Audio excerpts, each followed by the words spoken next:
सो HIV treatment में अब क्या होता है कि जैसे अगर आज हमने HIV ट्रीटमेंट शुरू किया तो दो चीज़ें बड़ी ज़रूरी हैं ये समझना कि अभी भी बहुत सारे लेट प्रेजेंटर्स होते हैं। लेट प्रेजेंटर का मतलब क्या होता है कि रिस्क हुआ, HIV इन्फेक्शन हुआ, अब उसके बाद 5-10 साल कोई आया नहीं या 2-3 साल वो इधर उधर गए, जब तक कि फ्रैंक सिम्टम्स ना डेवलप हुए, जब तक कि वो सीरियस नहीं हुए तब तक वो आते नहीं हैं। और जब वो इस स्टेज में पहुंचते हैं तो ऑलरेडी उनका CD4 काउंट बहुत कम हो चुका होता है, और जब वो CD4 काउंट बहुत कम होता है उसी केस में बहुत ज़्यादा सीरियस स्टेज होती है जिसको ट्रीट करना हमारे लिए थोड़ा मुश्किल होता है, और वही चांसेस होते हैं जिसमें डेथ रेट्स भी बढ़ जाती हैं। तो अब इलाज जैसे ही आपको पता चलता है या आपको लग रहा है कि कोई एक्सपोजर है तो इमीडिएटली आपको ट्रीटमेंट शुरू करना चाहिए। अगर हम आज शुरू करते हैं तो दो बातें हमें समझनी है कि आगे क्या करेंगे और दवाइयाँ कैसी हैं। सो जो अभी HIV की ट्रीटमेंट की जो दवाइयाँ इंडिया में अवेलेबल हैं, these are highly potent medicines. Potent का मतलब क्या होता है कि एक तो किसी भी इंसान के लिए क्या ज़रूरी है ट्रीटमेंट के लिए, उसके साइड इफ़ेक्ट नहीं होने चाहिए उसको, उसके जो HIV जिसको उसके वायरस को मारना है, और साथ में उसे म्यूटेट नहीं होने देना। जो सबसे बड़ी प्रॉब्लम है कि दवाई इतनी स्ट्रांग होनी चाहिए कि वायरस म्यूटेट ना हो, ताकि हमारे अंदर रेजिस्टेंस ना डेवलप हो और बिना साइड इफ़ेक्ट के मैं अपनी ज़िंदगी आराम से काट पाऊँ। तो these are the basic decisions for any clinician कि कौन सी दवाई मैं सेट करूं ऐसी कि मुझे ये मिनिमम साइड इफेक्ट और बेस्ट रिजल्ट मुझे उस पेशेंट के लिए मिले। So as soon as possible you start the treatment. So treatment के लिए अगर आप जैसे अगर आप मेरे पास आते हैं या किसी भी क्लिनिशियन के पास जाते हैं तो हमें सबसे पहले क्या करना होता है कि हम एक बेसलाइन इन्वेस्टिगेशंस करते हैं। उस बेसलाइन इन्वेस्टिगेशंस में मुझे CD4 टेस्ट देखना, CD4 सेल काउंट देखना होता है आपका, और बाकी आपकी लिवर किडनी कैसे काम कर रही है, क्योंकि ये सारी दवाइयाँ जनरली किसी ना किसी ऑर्गन के थ्रू मेटाबोलाइज हो रही होती हैं। तो हम एक बेसिक प्रोफाइल करते हैं समझने के लिए कि आपका ओवरऑल रनिंग सिस्टम क्या है। उसके बाद हम इलाज शुरू कर देते हैं as soon as possible. As I said earlier, किसी भी डिले की ज़रूरत नहीं है। जिस दिन आपको पता चले हम उसी दिन हमें इमीडिएटली इलाज शुरू करना चाहिए। तो जितना जल्दी शुरू करेंगे उतना जल्दी उसका रिजल्ट आएगा। अब जब हम इलाज शुरू करते हैं तो आज हमने जैसे शुरू किया, अगर आज डे 0 है जिस दिन हमने इलाज शुरू किया, तो इसके 6 महीने बाद हमें वायरल लोड टेस्टिंग करनी होती है। जो गाइडलाइंस कहती हैं वो 6 महीने के बाद हम किसी भी का उसका वायरल लोड टेस्टिंग करते हैं। वायरल लोड टेस्टिंग का मतलब क्या होता है कि अगर मेरी दवाइयाँ अच्छी हैं और मैं 6 महीने के बाद वायरल लोड टेस्टिंग करता हूँ तो मुझे वायरल लोड जो है वो सप्रेस्ड मिलना चाहिए। वायरल लोड सप्रेस का मतलब होता है कि जो लेवल है उसका 1000 कॉपीज़ पर ml होता है।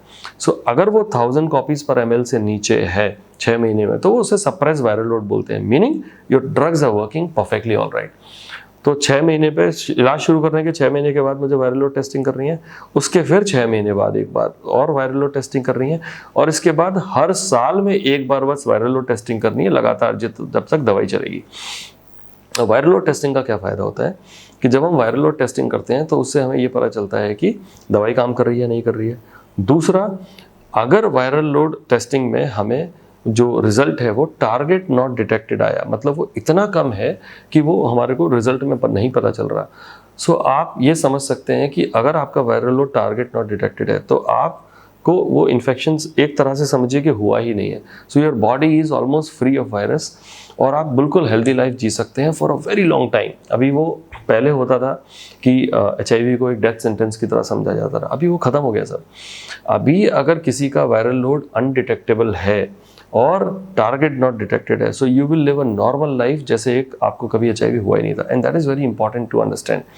और दूसरा एक बहुत ही इंपॉर्टेंट मैसेज जिसके साथ जो मैं देना चाहता हूँ वो ये है कि जब टारगेट नॉट डिटेक्टेड है तो मतलब उसको हम बोलते हैं U is equal to U. U is equal to U meaning something which is undetectable is untransmittable. मतलब अगर मेरे वायरस अनडिटेक्टेबल है तो वो ट्रांसमिट भी नहीं होता, and that is something which is very important. So अगर मेरा वायरस अनडिटेक्टेबल है तो मैं सेक्सुअल रूट के थ्रू दूसरे इंसान को ट्रांसमिट भी नहीं कर रहा। बट इसमें ये भी समझना ज़रूरी है कि वो सिर्फ सेक्सुअल रूट के लिए अप्लाई होता है, बाकी किसी रूट के लिए ये इतना अभी एप्लीकेबल नहीं है। सो समझना यह है कि अगर मेरा वायरल लोड अनडिटेक्टेबल है तो मैं हेल्दी हूँ और लगातार मेरी लाइफ चलती रहेगी, वो दवाई के साथ मुझे आगे चलना है। प्रॉब्लम ये होती है कि जब किसी का वायरल लोड अनडिटेक्टेबल आ जाता है तो उसको लगता है कि अब मैं ठीक हो गया और वो फिर दवाई लेने में आनाकानी शुरू कर देते हैं, और जहाँ आप ये ऊपर नीचे दवाई लेना शुरू करते हैं तो दोबारा से वायरस अपना लोड शुरू कर देता है। और प्रॉब्लम यह है कि जब आपने दवाई जो प्रिस्क्राइब्ड टाइम जो दिया गया, जो ड्यूरेशन दी गई, जो डोज बताया गया कि हर दिन ये गोली खानी है, आपने भूलना शुरू कर दिया क्योंकि आप रिलैक्सड हो गए। तो आपने क्या किया, आज मैंने नहीं खानी, कल चलो कोई बात नहीं 12 घंटे बाद खा लेता हूँ।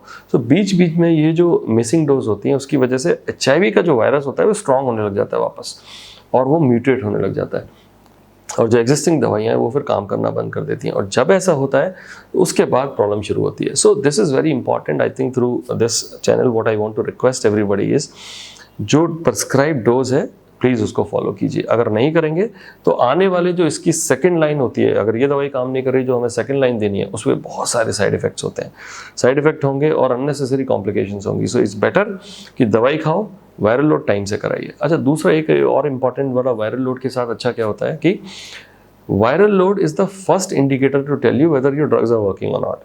So viral load अगर मैंने आज टेस्ट कराया तो वायरल लोड मुझे बहुत टाइम पहले ये बता देता है कि वायरल लोड अगर सप्रेस्ड है या अनसप्रेस्ड है। अगर सप्रेस्ड है तो बिल्कुल बढ़िया दवाइयाँ काम कर रही हैं, अनसप्रेस्ड अगर है तो इसका मतलब है कुछ गड़बड़ हुई है।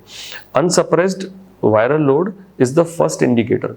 जो क्लिनिकल सिम्टम्स आएंगे जो फेलियर के या दवाई काम नहीं कर रही, वो जो क्लिनिकल सिम्टम्स होते हैं that come much later after the virological failure. So virological failure का मतलब क्या है कि अनसप्रेस्ड वायरल लोड हुआ, उसके बहुत टाइम बाद फिर क्लिनिकल फेलियर होता है। So we do not need to wait for the clinical failure, we have to start और take the action when there is virological failure. So जहाँ हमें लगा कि वायरल सप्रेशन हमारा नहीं हुआ, immediately we have to take the action to understand कि या तो कोई और परेशानी है जिसकी वजह से इंसान दवाई नहीं खा रहा या दवाई काम नहीं कर रही। So all that we need to understand 1 to 1 कि हो क्या रहा है।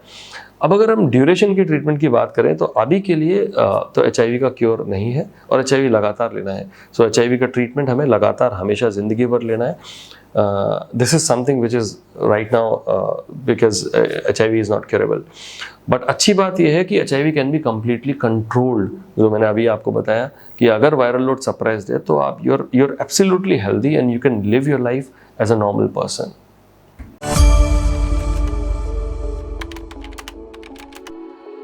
Follow us to stay updated on debates, discussions, facts, and tips about health. Click on the subscribe button and the bell icon for latest updates.